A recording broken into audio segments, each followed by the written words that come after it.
बच्चों, आज जो हम लोग इस कक्षा में पढ़ेंगे वह पढ़ेंगे डीएनए का प्रतिकृतिकरण।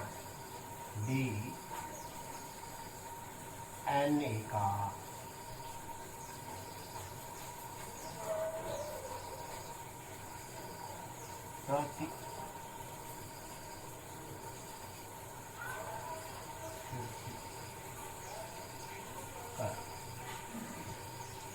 डीएनए का प्रतिकृतिकरण यानी कि डीएनए का अपनी प्रतिकृति को बनाना, अपनी कॉपी को बनाना। अंग्रेजी में इसको कहा जाता है रिप्लिकेशन या डुप्लीकेशन।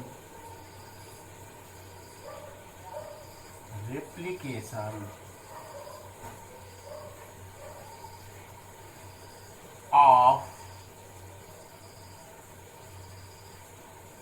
डीएनए यानी कि डीएनए का अपनी प्रतिकृति का निर्माण करना। क्यों करता है? जो डीएनए है वह अपनी प्रतिकृति का निर्माण क्यों करता होगा?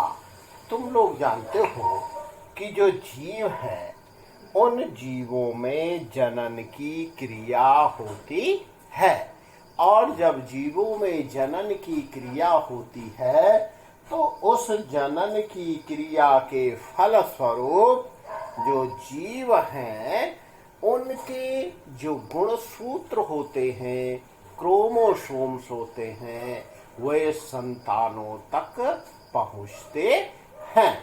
अब जब ये संतानों तक पहुंचते हैं तो कहने का तात्पर्य ये है कि जो क्रोमोसोम्स हैं उनमें जो जीन हैं उनके भीतर डीएनए ही उपस्थित होता है। तो डीएनए का अपनी प्रतिकृति को बनाना आवश्यक है ताकि वह संतानों तक पहुंच सके।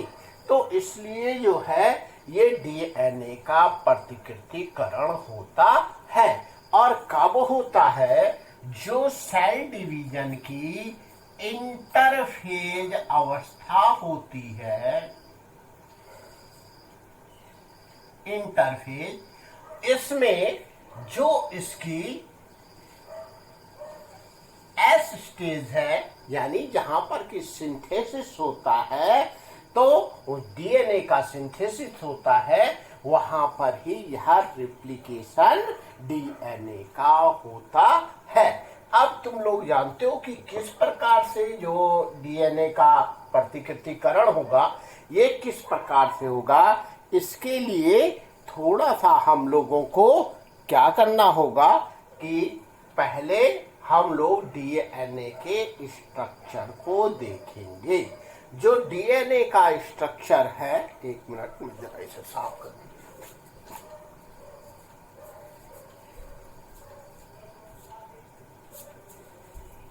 एक्चुअली मेरा डस्टर दूर रह गया था, डस्टर क्या है, एक कपड़ा मेरे पास है, तो इससे मैं थोड़ा इसे साफ कर लेता हूं। देखो, डीएनए का स्ट्रक्चर तुम लोग जानते हो कि डबल हेलिकल स्ट्रक्चर होता है। इस प्रकार से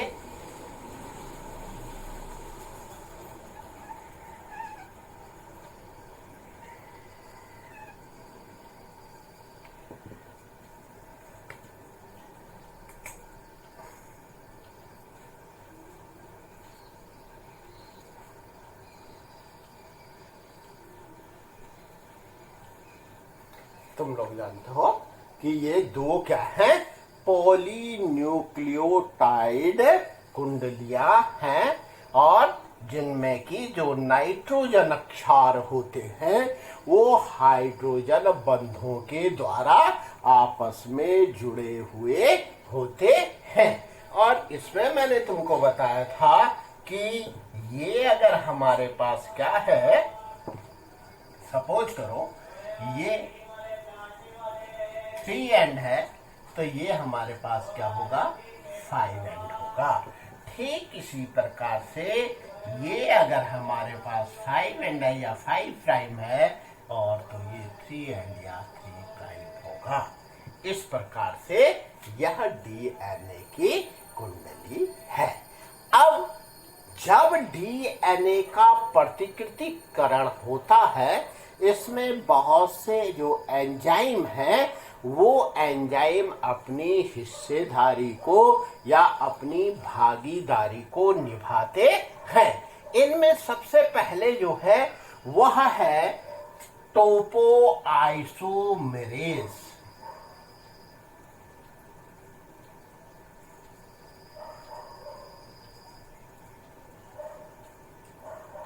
टोपोआइसोमेरेज देखो, जो कि रेप्लिकेशन के इनिशियल पॉइंट होता है। यह प्रोकैरियोट्स में और यूकैरियोट्स में किस प्रकार से जाना जाता है? जो प्रोकैरियोट्स होते हैं, जहां पर एडिनिन और थायमिन जो नाइट्रोजन बेस है, वह बहुलता से, इनके जो पेयर है वो बहुलता से पाए जाते हैं, वहां पर यह इनिशिएशन पॉइंट होता है। जबकि जो यूकैरियोट्स होते हैं, यूकैरियोट्स में जहां पर डीएनए सेल मेम्ब्रेन के साथ जुड़ा हुआ होता है, वहां पर यह इनिशिएशन पॉइंट होता है और यह ORI कहलाता है। खैर, तो जहां पर भी ये इनिशिएशन पॉइंट है, वहां पर जो टोपोआइसोमेरेज है, यह टोपोआइसोमेरेज इससे जुड़ जाएगा। और जब ये टोपोआइसोमेरेज इससे जुड़ जाता है, तो जुड़ने के बाद यह इसकी अनविंडिंग प्रोसेस को करता है। यानी कि जो यहाँ पर ये कुंडली आपस में लिपटी हुई है, यह क्या हो जाती है, इसके जो कुंडली है वह खुल जाती है। और खुलने के बाद यह जो है इस प्रकार से हो जाएगा। इस प्रकार से यह कुंडली खुल जाएगी।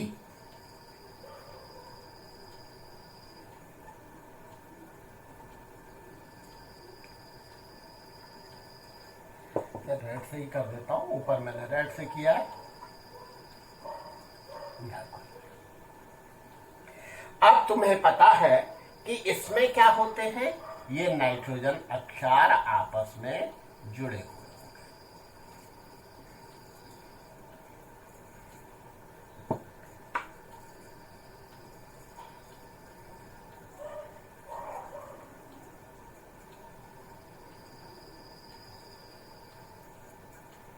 ये नाइट्रोजन अक्षार, और ये जो नाइट्रोजन अक्षार जुड़े हुए होते हैं, देखो यहां पर ये क्या करेगा, काम कौन करेगा, टोपोआइसोमेरेज। अब यहां पर इनके मध्य क्या होते हैं, हाइड्रोजन बॉन्ड होते हैं। तुम लोग जानते हो जो एडिनिन है, ये किसके साथ जुड़ता है, थायमिन के साथ। और जो साइटोसिन है, ये ग्वानिन के साथ ट्रिपल बॉन्ड यानी 3 हाइड्रोजन बंधों के द्वारा जुड़ा हुआ होता है। जबकि एडिनिन जो है वह 2 हाइड्रोजन बंधों के साथ से जुड़ा हुआ होता है। अब देखो कि ये जो यहाँ पर ये जो नाइट्रोजन बंधों के मध्य ये हाइड्रोजन बंध हैं, अब इनको खोला जाता है। और इनको खोलने के लिए यहाँ पर जो एंजाइम काम करता है, वो एंजाइम काम करता है हेलिकेज।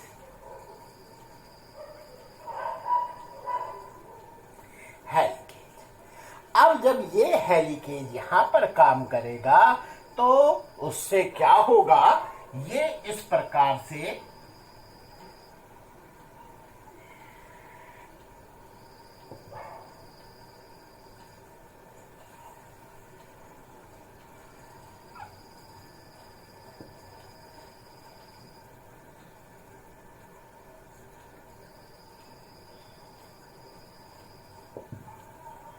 खुल जाएगा।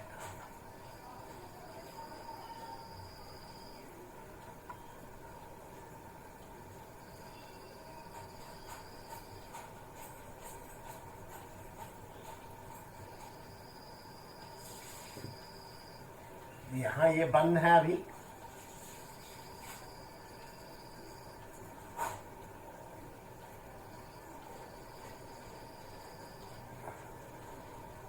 ये इस प्रकार से खुल जाएगा।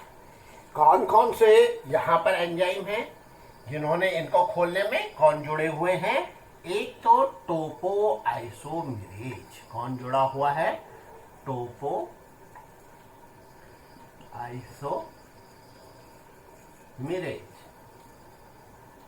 और दूसरा जो इसे खोलता जा रहा है, दूसरे कलर से दिखा देता हूं, जो इसे खोलता चला जा रहा है, ये हमारे पास है हेलिकेज।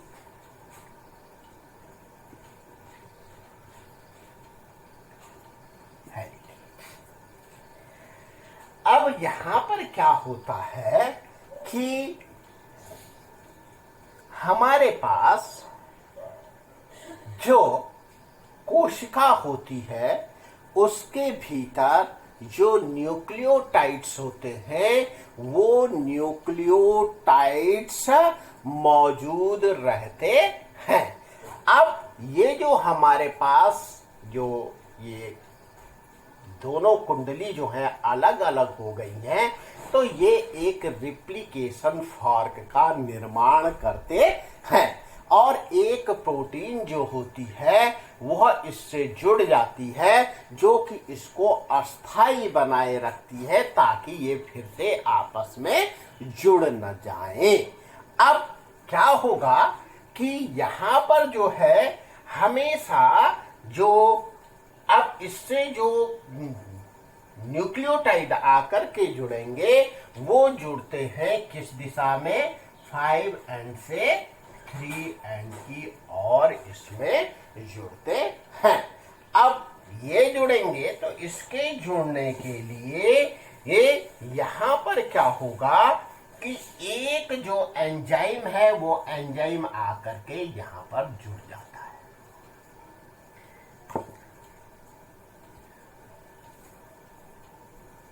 इस तरह से।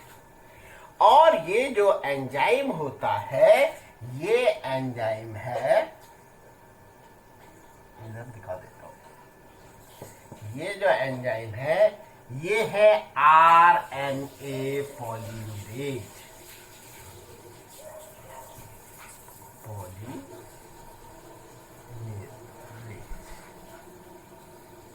जब ये आरएनए पॉलीमरेज इससे जुड़ जाता है तो तुम देखोगे कि यहां से क्या होते हैं कि इस पे जो नए जो न्यूक्लियोटाइड हैं, एक्चुअली ये ट्राइफॉस्फेट न्यूक्लियोटाइड इसमें बने हुए होते हैं। जो न्यूक्लियोटाइड है उनके फॉस्फोरिलेशन से वे जो फॉस्फोन्यूक्लियोटाइड है वो बने हुए होते हैं और ये इससे आकर के क्या हो जाते हैं, यहां पर जुड़ने शुरू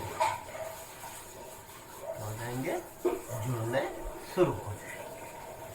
अब यहां पर तुम देखोगे, थोड़ा सा एंड का ख्याल रखोगे, ये कौन सा एंड आना चाहिए इसके साथ? 3 एंड। शुरुआत कहां से? ये 5 एंड है। यहां से शुरुआत किधर की ओर हो रही है? ये इस ओर, इस ओर ये शुरुआत होगी। और क्योंकि ये आरएनए पॉलीमरेज है इसलिए ये जो होते हैं यहां पर जो ये न्यूक्लियोटाइड आकर के जुड़ते हैं, ये न्यूक्लियोटाइड यहां पर टुकड़ों में आकर के जुड़ते हैं। अब दूसरे वाले हिस्से में क्या होता है कि यहां पर जो है, यहां पर भी एक एंजाइम इससे जुड़ता है। इसे मैं इस तरह से दिखा देता हूं।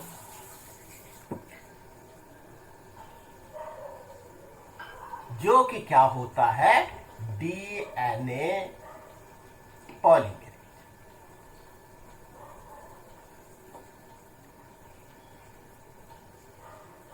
अब इसके सहायता से भी यहाँ क्या होने लग जाएंगे, यहाँ पर अब देखो दिशा मैंने बताई थी क्या होगी, 5n to 3n, तो इस और ये जुड़ना स्टार्ट हो जाएंगे। इस तरह से ये जुड़ना इसमें प्रारंभ हो जाते हैं। अब तुम इसमें देख रहे होंगे कि यहाँ पर तो ये क्या है, किसमें जुड़ रहे हैं, खंडों में जुड़ रहे हैं। और ये जो खंड होते हैं ये खंड कहलाते हैं ऊका जाकी फ्रेगमेंट।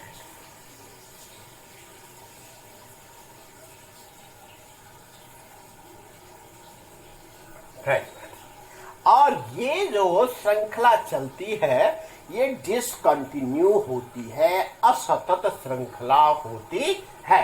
जबकि यहाँ पर ये वाली जो श्रृंखला इस स्टैंड पे जो पेरेंट स्टैंड है या जो टेम्पलेट है उस पे जो चल रही है ये क्या होती है, सतत श्रृंखला होती है।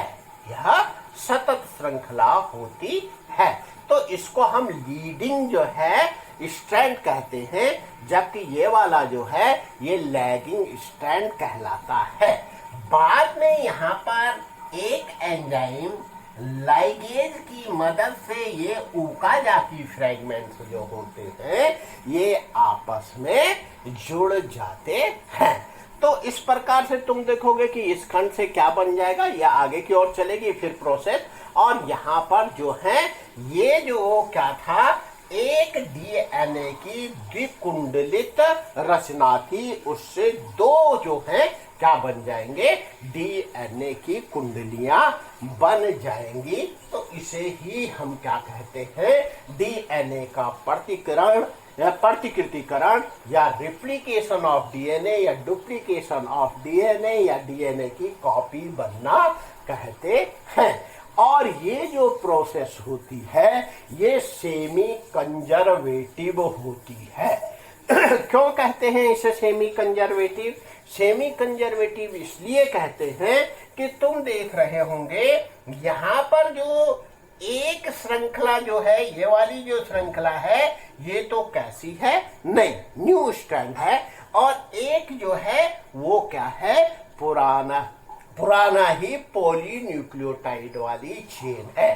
तो आधी पुरानी और आधी नई, ठीक इसी प्रकार से आधी पुरानी और आधी यहाँ पर क्या होती है, नई श्रृंखला बनती है। तो इस प्रकार से यह डीएनए का प्रतिकृतिकरण होता है और डीएनए क्या करता है, अपनी जैसी कॉपियों को तैयार करता है। तो यह आसान, जितने भी आसान शब्दों में मुझसे हो सकता था उस प्रकार से तुम्हें समझाने की मैंने कोशिश की है। आशा है कि तुम्हारी समझ में ये आ गया होगा।